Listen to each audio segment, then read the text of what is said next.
Dear parents, dear students, நான் இன்று நாம் டியூஷன் கல்வி சம்பந்தமாக, அதாவது தனியார் கல்வி நிலையங்கள் அவை தொடர்பான சில விடயங்களை பேசலாம் என்று நினைக்கின்றேன். நாம் எதை வெறுத்தாலும் எதை சொன்னாலும் இலங்கையிலே தனியார் கல்வி நிலையங்களின் வளர்ச்சி அபரிமிதமாக நடைபெற்றுக் கொண்டிருப்பது உண்மைதான். யாரும் அதை மறுக்க முடியாது. எமது பிள்ளைகளை நாம் டியூஷனுக்கு அனுப்பினால்தான் எமக்கான சிறந்த பெறுபேறு கிடைக்கும் என்று ஒவ்வொரு பெற்றோரும் இலங்கையிலே கருதுகின்றார்கள். அதற்காக முயற்சி செய்கின்றார்கள். அதற்காக அவர்களின் பிள்ளைகளை ஒவ்வொரு நாளும் பாடசாலை கல்விக்கு மேலதிகமாக டியூஷன் கல்வியில் ஈடுபடுத்தி கொண்டிருக்கின்றார்கள். அதற்கு பணம் செலுத்தி கொண்டிருக்கின்றார்கள். இதை யார் தடுத்தாலும், யார் இது தொடர்பான எதிர்ப்பை வெளியிட்டாலும் இது நடைமுறையில் நடந்து கொண்டுதான் இருக்கின்றது என்பதை யாராலும், எந்த பேரண்ட்ஸாலும், எந்த மாணவனாலும் மறுக்க முடியாது. எனவே இவை தொடர்பான ஒரு தெளிவை நாம் பெற வேண்டும். அதாவது இன்று டியூஷன் கல்வியின் மீதான மோகம் காரணமாக அதிகமான பொருத்தமில்லாத, அந்த துறையிலே சரியான தெளிவில்லாத அதிகமான ஆசிரியர்கள் சமூகத்திலே முளைத்திருக்கின்றார்கள். எல்லா ஆசிரியர்களையும் நாம் நம்பலாமா? எல்லோரும் ஆசிரியர்களா? எல்லோரிடமும் எமது பிள்ளைகளை அனுப்பி நாம் சமூக பிரச்சனைகளுக்கு முகம் கொடுப்பதா? இந்த விடயங்களில் நாம் தெளிவு பெற வேண்டும்.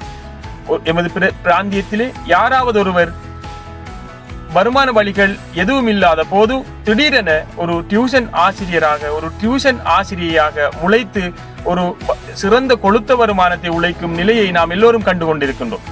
அதாவது ஒரு குறித்த விடயத்தில் அறிவிருந்தால் அவர் அந்த விடயத்தை கற்றுக் கொடுக்க முடியும் என்று எந்த உளவியலும் சொல்லவில்லை.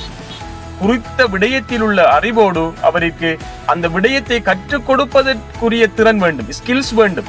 அந்த விடயத்தை கற்றுக் கொடுக்கும் தொழில்நுட்பம், டெக்னாலஜி அவருக்கு வேண்டும். அந்த விடயத்தை அறிந்த கற்றுக்கொள்ள இருக்கின்ற மாணவர்கள் தொடர்பான திறன், மாணவர்கள் தொடர்பான அறிவு அவருக்கு இருக்க வேண்டும். சாதாரணமாக என்ன செய்கின்றார்கள்? ஆசிரியர்களை தெரிவு செய்வதில் உள்ள சிக்கல் அல்லது தூரத்தில் எடுத்துக்கொண்டு மாணவர்களை விட வேண்டும் என்ற பல்வேறு காரணிகள், அடுத்தது டியூஷன் ஃபீஸ் போன்றவற்றை கருத்திலே கொண்டு சமூகத்திலே முளைத்த தலைகால் தெரியாத ஆசிரியர்களிடம் டியூஷனுக்கு அனுப்புகிறார்கள். அவர்கள் ஆசிரியர்களா என்று கூட தெரியாத நிலையில் எத்தனையோ பெற்றோர்கள் மாணவர்களை அனுப்பி கொண்டிருக்கின்றார்கள். அதாவது போலி டாக்டர்கள், போலி வைத்தியர்கள் போல போலி ஆசிரியர்களும் சமூகத்திலே இருக்கின்றார்கள். அவை தொடர்பாக நாம் தெளிவு பெற வேண்டும். உண்மையில் எமது மாணவர்களுக்கு மிகவும் முக்கியமான ஒரு வளம்தான் கல்வி. அந்த கல்வியை ஊட்டுகின்ற போது தெளிவானவர்கள், உண்மையிலே அந்த கல்வியை ஊட்டுவதற்குரிய தகுதியான ஆசிரியர்களை நாம் கருத்திலே கொண்டு அவர்களிடம் அனுப்ப வேண்டும். பெறுபேற்றை எடுப்பது மாத்திரமாக கருத்தில் கொண்டு நாம் அனுப்பினால் பல்வேறு விதமான சமூக சிக்கல்கள், பெண் பிள்ளைகள் தொடர்பான பிரச்சனைகளில் நாம் மாட்டிக்கொள்கின்றோம். எனவே இவை சம்பந்தமாக நாம் சிந்திக்க வேண்டும். இது சம்பந்தமாக பூரணமான பொறுப்பு பெற்றோருக்கு இருக்கின்றது, பேரண்ட்ஸுக்கு இருக்கின்றது. நிறைய இது சம்பந்தமான பிரச்சனைகள் சமூகத்திலே ரெக்கார்ட் ஆகி கொண்டு வருகின்றது. சமூகத்திலே தொடர்பான செய்திகளை நாங்கள் கண்டு கொண்டிருக்கின்றோம். அதாவது தகுதியான ஆசிரியர்களாகவும் இருக்க வேண்டும்.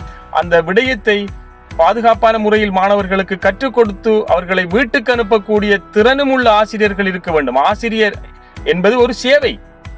ஸ்ரீலங்கன் டீச்சர்ஸ் சர்வீஸ், SLTS என்று சொல்வார்கள். அந்த சேவைக்குரியவர்கள் தான் அதற்குரிய உளவியல், அதற்குரிய தொழில்நுட்பம், கற்பித்தல் தொழில்நுட்பம் போன்றவற்றை கற்றிருப்பார்கள். அவர்களிடம் தான் நாம் மாணவர்களை அனுப்ப வேண்டும். டியூஷனுக்காக எந்தவித தொடர்பும் இல்லாத, எந்தவித தகுதியும் இல்லாத, தான் தோன்றித்தனமாக உருவான பிராந்திய ஆசிரியர்களிடம் மாணவர்களை தயவு செய்து அனுப்பாதீர்கள். இது தொடர்பான நிறைய பிரச்சனைகள் வருகின்றது. மாணவர்களை கண்டனின்ற நபர்களிடம் டியூஷனுக்காக அனுப்புகின்றீர்கள், பிரச்சனைகள் முளைக்கின்றன. பிரச்சனைகள் அது டியூஷன் துறையே பாதிக்கின்றது. எனவே இது சம்பந்தமாக ஒவ்வொரு பேரண்ட்ஸும், ஒவ்வொரு பெற்றோரும் இது சம்பந்தமாக சிந்திக்க வேண்டும், செயற்பட வேண்டும்.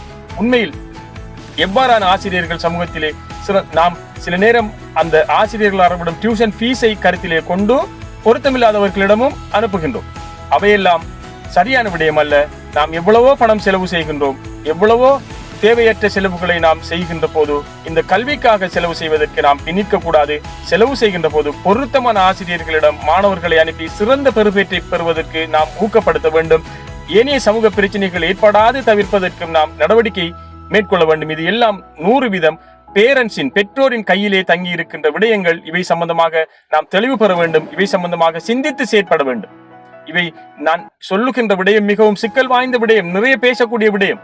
எனவே இதை கவனம் செலுத்தி நாங்கள் நல்ல ஆசிரியர்களிடம் ஒரு ஆங்கில பாடம் அல்லது இங்கிலீஷ் பாடம் அல்லது ஒரு சயின்ஸ் பாடம், ஒரு மெட்ஸ் பாடத்தை நாம் எடுத்துக்கொண்டால் பெறுபேற்றை மாத்திரம் பார்க்காது, நல்ல பழக்க வழக்கங்கள், நல்ல பண்பாடு அதோடு சேர்த்து பெறுபேறும் வரக்கூடிய அதை ஏற்படுத்தக்கூடிய ஆசிரியர்களை கண்டு அவர்களிடம் எமது பிள்ளைகளை அனுப்பி நல்ல கல்வியை ஊட்டி நல்ல பெறுபேற்றை அடைவதற்கு வாய்ப்பளிப்போம் என்று கூறி இந்த காணொலியை கேட்டுக்கொண்டு இருந்ததற்காக உங்களுக்கு நன்றி கூறி விடைபெறுகின்றேன். நன்றி.